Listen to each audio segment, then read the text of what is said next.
ನಮ್ಮ ದೇವರು ಕರ್ತನಾದ ಯೇಸು ಕ್ರಿಸ್ತನ ನಾಮದಲ್ಲಿ ಅನುದಿನದ ಆಹಾರ ಪ್ರಿಯರಿಗೆ ಪ್ರೀತಿಯ ಶುಭಾಶಯಗಳು. 2024 ಅಕ್ಟೋಬರ್ ತಿಂಗಳ 8ನೇ ತಾರೀಕಿನ ಮಂಗಳವಾರದ ದೇವರ ವಾಕ್ಯವು ಯೋಬನ ಅಜ್ಞಾತ ಹೆಂಡತಿ.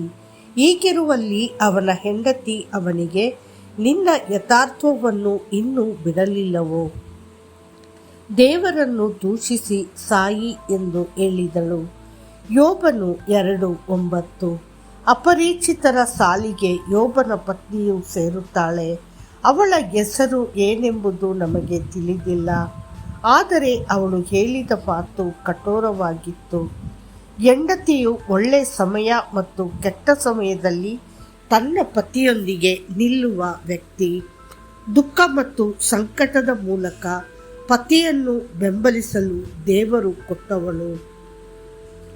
ಆದರೆ ಗಂಡನ ಮೇಲೆ ಕ್ರೂರ ಮಾತುಗಳಿಂದ ಹಲ್ಲೆ ಮಾಡುವುದು ಎಷ್ಟು ನೋವಿನ ಸಂಗತಿ. ವಿಚಾರಣೆಯ ಸಮಯದಲ್ಲಿ ಪತಿಯನ್ನು ಬೆಂಬಲಿಸುವ ಬದಲು ಅವರ ಮಾತುಗಳು ಅವನನ್ನು ನೆಲಕ್ಕೆ ತಳ್ಳಿ ಮುದ್ರೆ ಹಾಕಿದಂತೆ. ಅವನ ಸಮೃದ್ಧಿಯ ಒಳ್ಳೆಯ ಕಾಲದಲ್ಲಿ ಯೋಬನ ಕುಟುಂಬದಲ್ಲಿ 7,000 ಆಡುಗಳು, 3,000 ಒಂಟೆಗಳು, 500 ಹೋರಿಗಳು, 500 ಕತ್ತೆಗಳು ಮತ್ತು ಅಸಂಖ್ಯಾತ ಸೇವಕರು ಇದ್ದರು. ಯೋಬನ ಪಾತ್ರವು ವಿಶಿಷ್ಟವಾಗಿತ್ತು. ಕರ್ತನು ಅದರ ಬಗ್ಗೆ ಸಾಕ್ಷಿ ಹೇಳುತ್ತಾನೆ. ನನ್ನ ದಾಸನಾದ ಯೋಬನ ಮೇಲೆ ಗಮನವಿಟ್ಟೆಯಾ? ಅವನು ದೇವರಲ್ಲಿ ಭಯಭಕ್ತಿಯುಳ್ಳವನಾಗಿ ಕೆಟ್ಟದ್ದನ್ನು ನಿರಾಕರಿಸುತ್ತಾ ನಿರ್ದೋಷಿಯೂ ಯಥಾರ್ಥ ಚಿತ್ತನೂ ಆಗಿದ್ದಾನೆ. ಅವನಿಗೆ ಸಮಾನನು ಈ ಭೂಲೋಕದಲ್ಲಿ ಎಲ್ಲಿಯೂ ಸಿಕ್ಕುವುದಿಲ್ಲ ಎಂದು ಸೈತಾನನಿಗೆ ಹೇಳಿದನು. ಯೋಬನು 1:8. ಮನುಷ್ಯನ ನಿಜವಾದ ಆತ್ಮವು ಪರೀಕ್ಷೆಗಳ ಸಮಯದಲ್ಲಿ ಬಹಿರಂಗಗೊಳ್ಳುತ್ತದೆ. ಬೆಂಕಿಯ ಮೂಲಕ ಹೋದಾಗ ಚಿನ್ನವು ಹೊಳೆಯುತ್ತದೆ, ಆದರೆ ನಕಲಿ ಚಿನ್ನ ಸುಟ್ಟು ಬೂದಿಯಾಗುತ್ತದೆ. ಪರಿಶೋಧನೆಗಳ ಹಾದಿಯಲ್ಲಿ ಯೋಬನು ಹೊಳೆಯುವ ಚಿನ್ನವಾಗಿ ಹೊರಬಂದನು. ಆದರೆ ಯೋಬನ ಹೆಂಡತಿ ತನ್ನ ನಿಜವಾದ ಸ್ವಭಾವವನ್ನು ತೋರಿಸಿದಳು.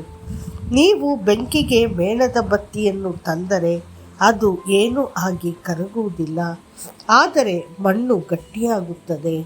ಯೋಬನ ಹೆಂಡತಿಗೆ ಪರಿಶೋಧನೆಗಳನ್ನು ಸಹಿಸಲಾಗಲಿಲ್ಲ. ಅವಳು ದೇವರನ್ನು ದೂಷಿಸಿದಳು ಮತ್ತು ಅವಳು ತನ್ನ ಗಂಡನನ್ನು ದೇವರನ್ನು ಶಪಿಸಿ ಸಾಯುವಂತೆ ಹೇಳಿದಳು. ನೀನು ನೇಣು ಹಾಕಿಕೊಳ್ಳಲು ನಿನ್ನ ಬಳಿ ಹಗ್ಗ ಇಲ್ಲವೇ ಎಂದು ಗಂಡನನ್ನು ಕೇಳುತ್ತಿದ್ದಳಂತೆ. ಆದರೆ ಯೋಬನ ಸ್ಥಿತಿ ಏನಾಗಿತ್ತು? ಅವರು ಹೆಚ್ಚು ತೀವ್ರವಾದ ಪರೀಕ್ಷೆಗಳು ಮತ್ತು ಹೋರಾಟಗಳನ್ನು ಅನುಭವಿಸಬೇಕಾಯಿತು. ದೇಹದಾದ್ಯಂತ ಮಾರಣಾಂತಿಕ ಹುಣ್ಣುಗಳೊಂದಿಗೆ ಹಸಿವೆ ಮತ್ತು ಅವನು ಹಗಲು ರಾತ್ರಿ ನಿದ್ರೆಯಿಲ್ಲದೆ ಅಸಹನೀಯ ನೋವು ಮತ್ತು ಭಯದಿಂದ ಪೀಡಿಸಲ್ಪಟ್ಟನು. ಆದರೆ ಯೋಬನು ತನ್ನ ಸಮಗ್ರತೆಯಿಂದ ಹಿಂದೆ ಸರಿಯಲಿಲ್ಲ. ಅವನು ಮಾತ್ರ ಹೇಳಿದನು, ಏನೂ ಇಲ್ಲದವನಾಗಿ ತಾಯಿಯ ಗರ್ಭದಿಂದ ಬಂದೆನು, ಏನೂ ಇಲ್ಲದವನಾಗಿಯೇ ಗತಿಸಿ ಹೋಗುವೆನು. ಯೆಹೋವನೇ ಕೊಟ್ಟನು, ಯೆಹೋವನೇ ತೆಗೆದುಕೊಂಡನು, ಯೆಹೋವನ ನಾಮಕ್ಕೆ ಸ್ತೋತ್ರವಾಗಲಿ ಎಂದು ಹೇಳಿದನು. ಯೋಬನು 1:21. ಅವನ ಹೆಂಡತಿ ಗಾಯದ ಮಾತುಗಳನ್ನು ಹೇಳಿದಾಗಲೂ ಅವನು ಅವಳೊಂದಿಗೆ ಸಮಾಧಾನದಿಂದ ಮಾತನಾಡಿದನು. ಮತ್ತು ಆಗ ಯೋಬನು ಆಕೆಗೆ, ಮೂರ್ಖಳು ಮಾತಾಡಿದಂತೆ ನೀನು ಮಾತನಾಡುತ್ತೀ. ದೇವರ ಹಸ್ತದಿಂದ ನಾವು ಒಳ್ಳೆಯದನ್ನು ಹೊಂದುತ್ತೇವಷ್ಟೇ, ಕೆಟ್ಟದ್ದನ್ನು ಹೊಂದಬಾರದೋ ಎಂದು ಹೇಳಿದನು. ಈ ಸಂದರ್ಭದಲ್ಲಿಯೂ ಪಾಪದ ಮಾತೊಂದು ಅವನ ತುಟಿಗಳಿಂದ ಹೊರಡಲಿಲ್ಲ. ಯೋಬನು 2:10. ತಮ್ಮ ಜೀವನದ ಕೊನೆಯವರೆಗೂ ಯೆಹೋವನ ಮೇಲೆ ನಂಬಿಕೆ ಮತ್ತು ಪ್ರೀತಿಯಲ್ಲಿ ನಿಜವಾಗಿದ್ದ ಅನೇಕ ಹುತಾತ್ಮರ ಬಗ್ಗೆ ನಾವು ಓದುತ್ತೇವೆ.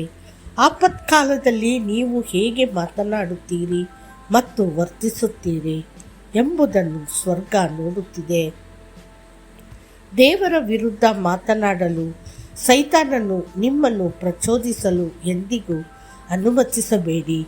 ನೀವು ಯಾವುದೇ ಸಂದರ್ಭದಲ್ಲೂ ದೇವರನ್ನು ನಿರಾಕರಿಸಬಾರದು ಅಥವಾ ದೂಷಿಸಬಾರದು. ಯೋಬನ ದೀರ್ಘಶಾಂತಿಯು ನಿಮ್ಮಲ್ಲಿ ಕಂಡುಬರಲಿ. ನೆನಪಿಡಿ, ಆ ದೂಷಿಸಿದವನನ್ನು ಪಾಳೆಯದ ಹೊರಗೆ ಒಯ್ಯಬೇಕು. ಅವನ ದೂಷಣೆಯ ಮಾತುಗಳನ್ನು ಕೇಳಿದವರೆಲ್ಲರೂ ಅವನ ತಲೆಯ ಮೇಲೆ ತಮ್ಮ ಕೈಗಳನ್ನಿಟ್ಟ ನಂತರ ಸಮೂಹದೆಲ್ಲರೂ ಅವನನ್ನು ಕಲ್ಲೆಸೆದು ಕೊಲ್ಲಬೇಕು. ಯಾಜಕಕಾಂಡ 24:14. ಕರ್ತನು ನಿಮ್ಮನ್ನು ಆಶೀರ್ವದಿಸಲಿ. ಆಮೇನ್.